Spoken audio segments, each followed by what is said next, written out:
الحمدللہ نحمدہ ونستعینہ ونصلی ونسلم علی رسولہ الکریم اما بعد فاعوذ باللہ من الشیطان الرجیم بسم اللہ الرحمن الرحیم السلام علیکم ورحمۃ اللہ وبرکاتہ۔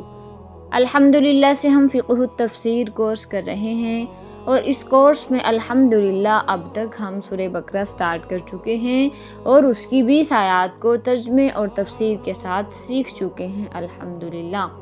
آج کے لیکچر میں ہم سورہ بقرہ کی آیت نمبر 21 سے لے کر 25 تک کا ترجمہ اور تفسیر کو سیکھیں گے۔ سٹارٹ کرتے ہیں ہم اپنے آج کے لیکچر کو۔ بسم اللہ الرحمن الرحیم۔ شروع اللہ کے نام سے جو بے حد مہربان نہایت رحم والا ہے۔ یا ایھا الناس اعبدوا ربکم الذی خلقکم والذین من قبلکم لعلکم تتقون۔ اے لوگو، اپنے اس رب کی عبادت کرو جس نے تمہیں اور ان لوگوں کو پیدا کیا جو تم سے پہلے گزر چکے ہیں، لعلکم تتقون، تاکہ تم متقی بن جاؤ۔ الذی جعل لکم الارض فراشا والسماء بناء وانزل من السماء ماء فاخرج به من الثمرات رزقا لکم۔ وہ رب جس نے تمہارے لیے زمین کو بچھونا بنایا اور آسمان کو چھت اور آسمان سے پانی برسایا، پھر اس کے ذریعے تمہارے رزق کے طور پر پھل نکالے۔ فلا تجعلوا للہ اندادا وانتم تعلمون، لہٰذا اللہ تعالیٰ کے ساتھ شریک نہ ٹھہراؤ جبکہ تم یہ سب باتیں جانتے ہو۔ وَإِن كُنتُمْ فِي رَيْبٍ مِّمَّا نَزَّلْنَا عَلَىٰ عَبْدِنَا فَأْتُوا بِسُورَةٍ مِّن مِّثْلِهِ وَادْعُوا شُهَدَاءَكُم مِّن دُونِ اللَّهِ إِن كُنتُمْ صَادِقِينَ۔ اور اگر تم اس قرآن کے بارے میں ذرا بھی شک میں ہو جو ہم نے اپنے بندے یعنی کہ محمد صلی اللہ علیہ وسلم پر اتارا ہے، تو اس جیسی کوئی ایک ہی صورت بنا لاؤ اگر تم سچے ہو۔ وَادْعُوا شُهَدَاءَكُم مِّن دُونِ اللَّهِ، اور بلا لو اپنے مددگاروں کو اللہ کے علاوہ جن کو تم بلانا چاہو۔ فَإِن لَّمْ تَفْعَلُوا وَلَن تَفْعَلُوا فَاتَّقُوا النَّارَ الَّتِي وَقُودُهَا النَّاسُ وَالْحِجَارَةُ، پھر بھی اگر تم یہ کام نہ کر سکو اور یقیناً کبھی نہیں کر سکو گے تو ڈرو اس آگ سے جس کا ایندھن انسان اور پتھر ہوں گے۔ اعدت للکافرین، وہ تیار کی گئی ہے کافروں کے لیے۔ وَبَشِّرِ الَّذِينَ آمَنُوا وَعَمِلُوا الصَّالِحَاتِ، اور جو لوگ ایمان لائے انہوں نے نیک عمل کیے ان کو خوشخبری دے دو۔ ان لہم جنات تجری من تحتها الانہار، ایسے باغات کی جن کے نیچے نہریں بہتی ہوں گی۔ کلما رزقوا منہا من ثمرۃ رزقا، جب کبھی ان کو کھانے کے طور پر ان باغات میں کوئی پھل دیا جائے گا تو وہ کہیں گے قالوا ھذا الذی رزقنا من قبل، تو وہ کہیں گے کہ اس جیسا پھل تو ہمیں پہلے بھی دیا گیا تھا۔ وَأْتُوا بِهِ مُتَشَابِهًا، یعنی کہ اس جیسا پھل ہمیں پہلے بھی دیا گیا تھا۔ وَلَهُمْ فِيهَا أَزْوَاجٌ مُطَهَّرَةٌ وَهُمْ فِيهَا خَالِدُونَ، اور انہیں وہ رزق ایسا ہی دیا جائے گا جو دیکھنے میں ملتا جلتا ہوگا، یعنی کہ وَأْتُوا بِهِ مُتَشَابِهًا، جو انہیں رزق دیا جائے گا وہ ملتا جلتا ہوگا۔ وَلَهُمْ فِيهَا أَزْوَاجٌ مُطَهَّرَةٌ، اور ان کے لیے وہاں پاکیزہ بیویاں ہوں گی۔ وَهُمْ فِيهَا خَالِدُونَ، اور وہ ان باغات میں ہمیشہ رہیں گے۔ ان کے بعد ہم ان آیات کا ترجمہ کرنے کے بعد تفسیر کریں گے۔ یا ایھا الناس اعبدوا ربکم الذی خلقکم والذین من قبلکم لعلکم تتقون۔ تفسیر آسان قرآن۔ سورہ بقرہ کی ابتدائی 20 آیتوں میں قرآنی ہدایات کو ماننے یا نہ ماننے کی بنیاد پر انسان کو 3 گروہوں میں تقسیم کر کے ہر ایک کا کچھ حال بیان فرمایا گیا۔ اس کے بعد مذکورہ 21 اور 22 آیت جو ابھی ہم نے پڑھی ہیں، ان آیتوں میں 3 گروہوں کو یعنی تینوں گروہوں کو خطاب کر کے وہ دعوت پیش کی گئی ہے جس کے لیے قرآن نازل ہوا۔ اس میں مخلوق پرستی سے باز آنے اور ایک خدا کی عبادت کرنے کی طرف دعوت ایسے انداز سے دی گئی ہے کہ اس میں دعوت کے ساتھ اس کے واضح دلائل بھی موجود ہیں، جن میں ادنا سمجھ بوجھ والا انسان بھی ذرا سا غور کرے تو توحید کے اقرار پر مجبور ہو جائے۔ پہلی آیت میں یا ایھا الناس سے خطاب شروع ہوا۔ لفظ الناس عربی زبان میں مطلق انسان کے معنی میں آتا ہے، اس لیے مذکورہ تینوں گروہ اس میں داخل ہیں جن کو خطاب کر کے ارشاد فرمایا، ٹھیک ہے، اعبدوا ربکم۔ عبادت کے معنی ہے اپنی پوری طاقت مکمل فرما برداری میں صرف کرنا، خوف اور عظمت کے پیش نظر نافرمانی سے دور رہنا، اور لفظ رب کے معنی ہے پروردگار کے، جس کی پوری ڈیٹیل ہم الحمدللہ رب العالمین کے تحت کر بھی چکے ہیں۔ ترجمہ یہ ہوا کہ عبادت کرو اپنے رب کی۔ یہاں پر لفظ رب کی جگہ لفظ اللہ یا اسماء حسنہ میں سے کوئی اور نام بھی لایا جا سکتا تھا، مگر ان میں سے اس جگہ لفظ رب کا انتخاب کرنے میں یہ حکمت ہے کہ اس مختصر سے جملے میں دعوے کے ساتھ دلیل بھی آ گئی، کیونکہ عبادت کی مستحق صرف وہ ذات ہو سکتی ہے جو انسان کی پرورش کی کفیل ہو، جو اس کو ایک قطرہ سے تدریجی تربیت کے ساتھ ایک اچھا سمیع اور بصیر یعنی دیکھنے والا، سننے والا، عقل و ادراک والا ماہر انسان بنا دے اور اس کی بقا اور ارتقاء کے وسائل مہیا کرے۔ اور یہ ظاہر ہے کہ انسان کتنا ہی جاہل ہو، اپنی بصیرت کو برباد کر چکا ہو، جب بھی ذرا غور کرے گا تو اس کا یقین کرنے میں اسے ہرگز بھی تأمل نہیں ہوگا کہ یہ شان ربوبیت بجز اللہ تعالیٰ کے کسی اور میں نہیں، اور انسان پر یہ مربیانہ انعام نہ کسی پتھر کے تراشے ہوئے بت نے کیے ہیں اور نہ کسی اور مخلوق نے، اور وہ کر بھی کیسے سکتے ہیں، یعنی اللہ کے علاوہ کوئی اور مخلوق کیسے کر سکتی ہے کسی اور کی حاجت روائی، جبکہ وہ خود اپنے وجود اور بقا میں اسی ذات واحد کے محتاج ہیں۔ ایک محتاج دوسرے محتاج کی کیا مدد کرے گا؟ اگر ظاہری طور پر کرے بھی تو وہ در حقیقت اسی ذات کی تربیت ہوگی جس کی طرف یہ دونوں محتاج ہیں۔ خلاصہ یہ ہے کہ اس جگہ لفظ رب لا کر یہ واضح کر دیا گیا کہ جس ذات کی عبادت کی طرف دعوت دی گئی، اس کے سوا کوئی دوسری ہستی عبادت کے مستحق ہو ہی نہیں سکتی۔ اس جملے میں انسانوں کی تینوں گروہوں کو خطاب ہے اور ہر مخاطب کے لیے اس جملے کا معنی اور مطلب جدا ہے۔ مثلاً جب کہا گیا کہ اپنے رب کی عبادت کرو تو کفار کے لیے اس خطاب کے معنی یہ ہوئے کہ مخلوق پرستی چھوڑ کر توحید اختیار کرو۔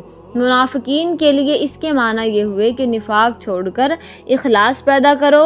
گناہ گار مسلمانوں کے لیے اس کے معنی یہ ہوئے کہ گناہ سے باز آ جاؤ اور کامل اطاعت اختیار کرو، اور متقی مسلمانوں کے لیے اس جملے کے معنی یہ ہوئے کہ اپنی عبادت اور اطاعت پر ہمیشہ قائم رہو اور اس میں ترقی کی کوشش کرو۔ اس کے بعد رب کی چند صفات خاصہ کا ذکر کر کے اس مضمون کی مزید وضاحت کر دی گئی۔ ارشاد ہے الذی خلقکم والذین من قبلکم، یعنی تمہارا پروردگار وہ ہے جس نے تمہیں پیدا کیا اور ان قوموں کو بھی جو تم سے پہلے گزر چکی ہیں۔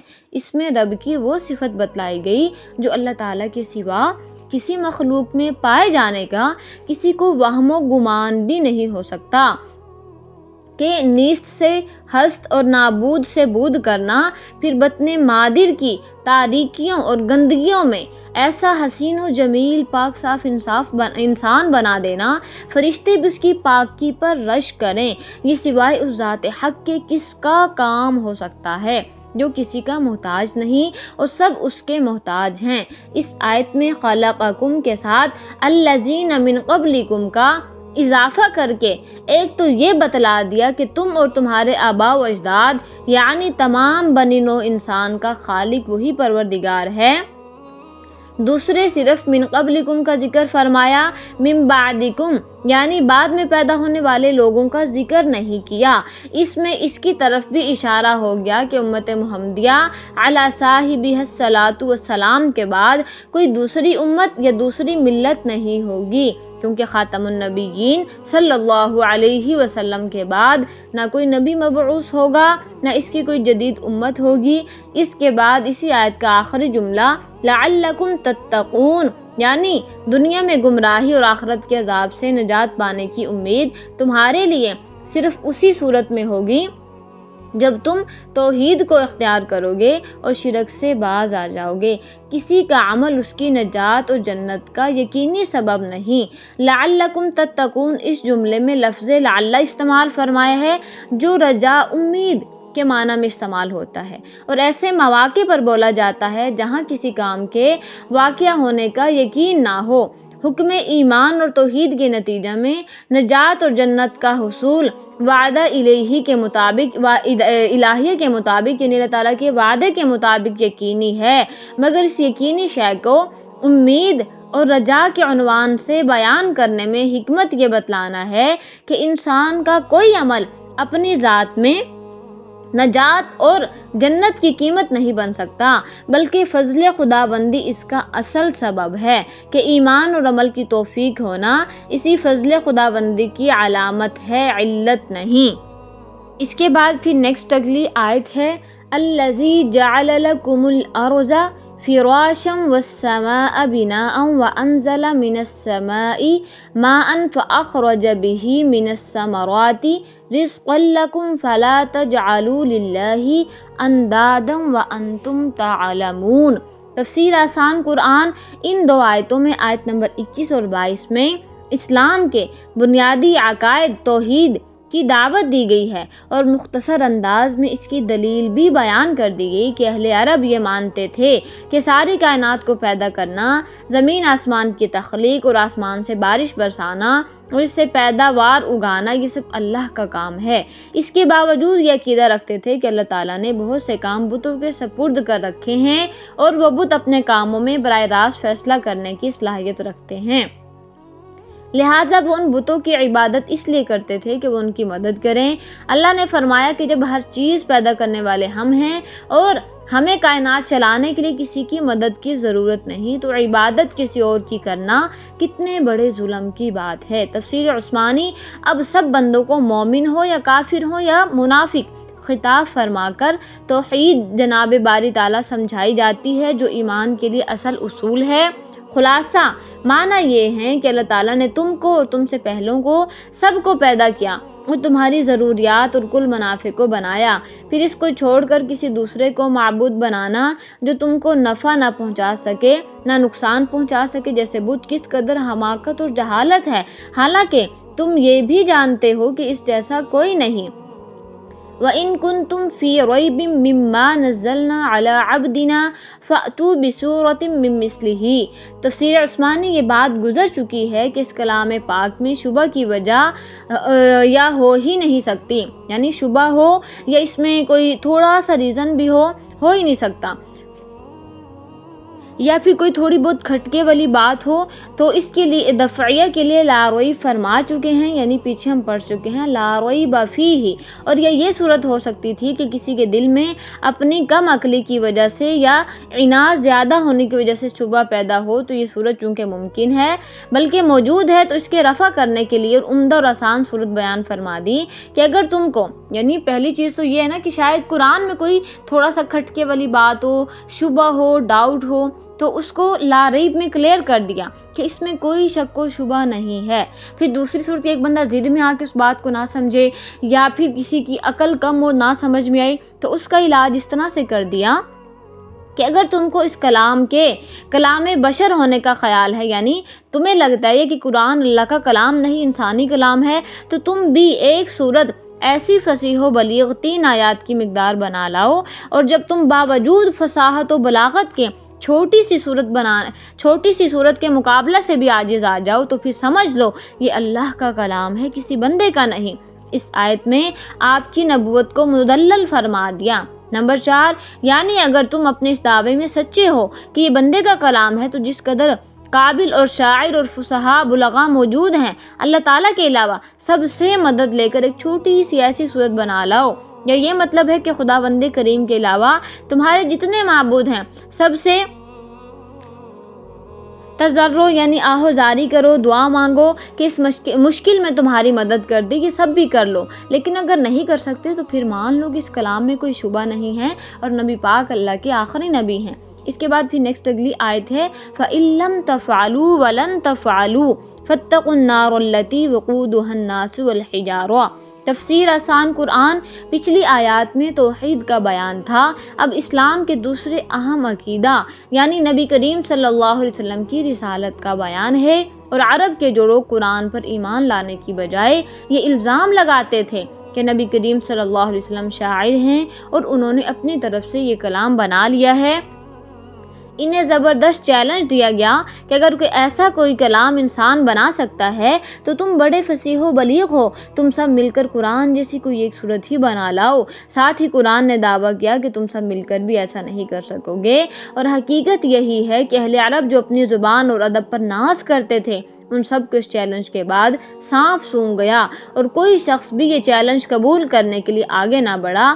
بڑے بڑے شاعروں اور ادیبوں نے اس خدائی کلام کے آگے گھٹنے ٹیک دیے۔ اسی طرح نبی کریم صلی اللہ علیہ وسلم کی رسالت اور قرآن کی سچائی روز روشن کی طرح ثابت اور واضح ہو گئی۔ تفسیر عثمانی پھر اس پر بھی اگر تم ایک ایسی صورت نہ بنا سکو اور یہ بات یقینی ہے کہ ہرگز نہ بنا سکو گے تو پھر ڈرو اور بچو دوزخ کی آگ سے جو سب آگوں سے زیادہ تیز ہے، اس کا ایندھن کافر اور پتھر ہیں جن کی تم پرستش کرتے ہو۔ بچنے کی صورت یہی ہے کہ کلام الہی پر ایمان لاؤ، اور آگ جو تیار ہے وہ کافروں کے لیے کی گئی ہے جو کہ قرآن شریف اور نبی کریم صلی اللہ علیہ وسلم کو جھوٹا بتلاتے ہیں۔ اس کے بعد پھر نیکسٹ لاسٹ آیات ہیں جو آج کے ہمارے لیکچر کی، وَبَشِّرِ الَّذِينَ آمَنُوا وَعَمِلُوا الصَّالِحَاتِ أَنَّ لَهُمْ جَنَّاتٍ تَجْرِي مِن تَحْتِهَا الْأَنْهَارُ۔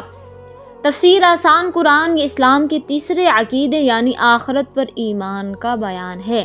اس میں بتایا گیا کہ مرنے کے بعد ایک اور زندگی آنے والی ہے جس میں ہر انسان کو اپنے تمام اعمال کا جواب دینا ہوگا۔ اگر ایمان کے ساتھ نیک عمل کیے ہوں گے تو جنت نصیب ہوگی، جس کی ایک جھلک اس آیت میں دکھا دی گئی ہے۔ نمبر 2، اس آیت میں یہ بتلایا گیا کہ جنت میں جب اہل جنت کو پھل دیا جائے گا تو وہ کہیں گے یہ وہی ہے جو ہمیں اس سے پہلے کھانے کو دیے گئے۔ اس کا ایک مطلب تو یہ ہو سکتا ہے کہ جنت میں وقفے سے یعنی کچھ وقت کے بعد ایسے پھل دیے جائیں گے جو دیکھنے میں بالکل ملتے جلتے ہوں گے مگر لذت اور ذائقے میں ہر پھل نیا ہوگا۔ دوسرا مطلب یہ بھی ممکن ہے کہ جنت کے پھل دیکھنے میں دنیا کے پھلوں کی طرح ہوں گے، اس لیے انہیں دیکھ کر جنتی یہ کہیں گے کہ یہ تو وہی پھل ہیں جو ہمیں پہلے یعنی کہ دنیا میں ملے تھے، لیکن جنت میں ان کی لذت اور خصوصیات دنیا کے پھلوں سے کہیں زیادہ ہوں گی۔ تفسیر عثمانی جنت کے میوے دنیا کے میووں سے شکل و صورت میں ملتے جلتے ہوں گے مگر لذت میں زمین اور آسمان کا فرق ہوگا۔ یہ جنت کے میوے باہم آپس میں ایک شکل و صورت کے ہوں گے، مزہ ان کا الگ الگ ہوگا۔ تو جب کسی میوے کو دیکھیں گے تو کہیں گے کہ وہی قسم ہے جو پہلے دنیا میں جنت میں کھا چکے ہیں، اور چکھیں گے تو مزہ اور ہی پائیں گے۔ جنت کی عورتیں نجاسات ظاہرہ اور باطنہ اخلاق رذیلہ سب سے پاک اور صاف ہوں گی۔ یہاں تک 3 چیزیں جن کا جاننا ضروری تھا بیان ہوئی۔ اول مبدا یعنی ہم کہاں سے آئے ہیں اور کیا تھے، دوسرا معاش کہ کیا کھائیں گے اور کہاں رہیں، تیسرا معاد ہمارا انجام کیا ہے۔ یعنی کہ سورہ بقرہ کی اب تک کی آیات میں ہم نے 3 چیزوں کو جانا ہے جن کا جاننا ضروری تھا، کیونکہ ہم نے اللہ سے سورہ فاتحہ میں ہدایت والی دعا مانگی تھی، ہدایت والے راستہ مانگا تھا، تو اب ہم اس ہدایت والے راستے پر چل رہے ہیں۔ تو سب سے پہلی چیز کہ ہم آئے کہاں سے ہیں، پیدا کہاں سے ہوئے، کس نے پیدا کیا، یہ چیز بھی ہم جان چکے ہیں۔ دوسرا کہ ہم کیا کھائیں گے اور کہاں رہیں گے، یہ بھی ہو چکا ہے۔ اور تیسرا معاد کہ ہمارا انجام کیا ہوگا، یہ ابھی ہونے والا ہے، تو اس کی ہم نے تیاری کرنی ہے۔ اللہ اور اس کے رسول کے احکامات کو مان کر چلنا ہے، اپنی آخرت کی فکر کرنی ہے۔ اس کے ساتھ ہی ہم اپنے آج کے لیکچر کو کمپلیٹ کریں گے، اور میں آپ سب سے اجازت چاہوں گی، وآخر دعوانا ان الحمد للہ رب العالمین۔